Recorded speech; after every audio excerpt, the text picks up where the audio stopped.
په اقرا پبلک های سکول اینډ کالج سمرباغ کې د یوم پاکستان په اړه د یوې لویې غونډې تعبیه شوې وه چې پکې د امیر جماعت اسلامي پاکستان سینیټر سراج الحق او کرنل فیاض خټک سره عام ولس هم ګډون کړی و. یاده غونډه کې طالب علمانو یو شمېر نعتونه، نظمونه، ملي نغمې او ډول ډول شعرونه وړاندې کړل چې کتونکو ته خوند واخیسته. زړه مې د عجم د خاورې لرې په تلوار کا، خوږه پیغمبره خادم مې د بیزار کا. او میرا نبی میرا نبی میرا نبی ہے، او میرا نبی ہے. دسمبر 1930 میں علامہ محمد اقبال نے اپنی خطبہ الہ آباد میں ایک آزاد اور خود مختار ریاست کا تصور پیش کیا. خدای سمر خار دے دمکی خکولے دے بازار دم دینی خکولے. تاسو ته پته ده چې نن 23 مارچ دی او 23 مارچ په مناسبت سره موږ د دې پروګرام انعقاد هم کړی دی. دا غرونه مې هډوکي دي، دا خاوره مې بدن دی، دا خاوره مې بدن دی، دا خاوره مې بدن دی. په مسلسل جنازو ویریږم هسې نه کور مې هدیره کې راشي. په مسلسل جنازو ویریږم هسې نه کور مې هدیره کې راشي. د جدایۍ په اذیت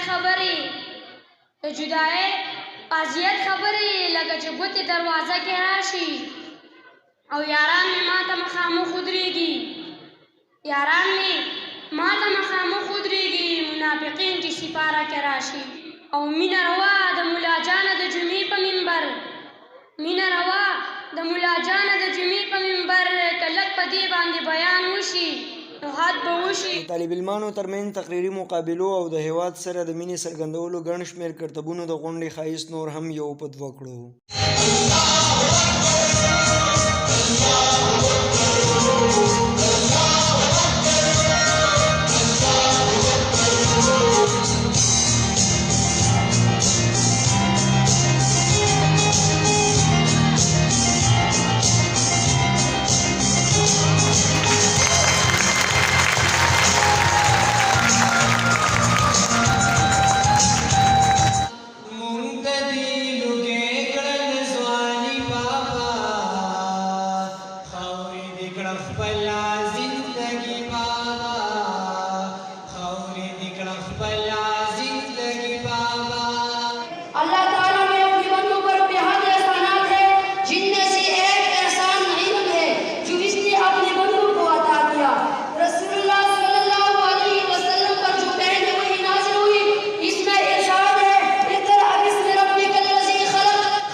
فیاض خټک په خپلو خبرو کې د ادارې د تعلیمي معیار ستاینه وکړه او زیاته یې کړه چې باید ټولې ادارې همدغسې کار وکړي. د کرنل فیاض خټک د خبرو نه پس امیر جماعت اسلامي پاکستان و سینیټر سراج الحق اختتامي کلمات وړاندې کړل او د مولانا عرفان په دعا دغه غونډه پای ته ورسېده. د دې پاکستان یو ښکاره مقصد او هغه دا چې پاکستان کا مطلب کیا لا اله الا الله. لا اله الا الله مطلب دا و دلته به د مدینې د اسلامي ریاست په شان یو ښکلی اسلامي ملک جوړیږي. 4 کاله وشو چې هغه اسلامي پاکستان جوړ نشو. پرون اسلام آباد کې د OIC اجلاس و.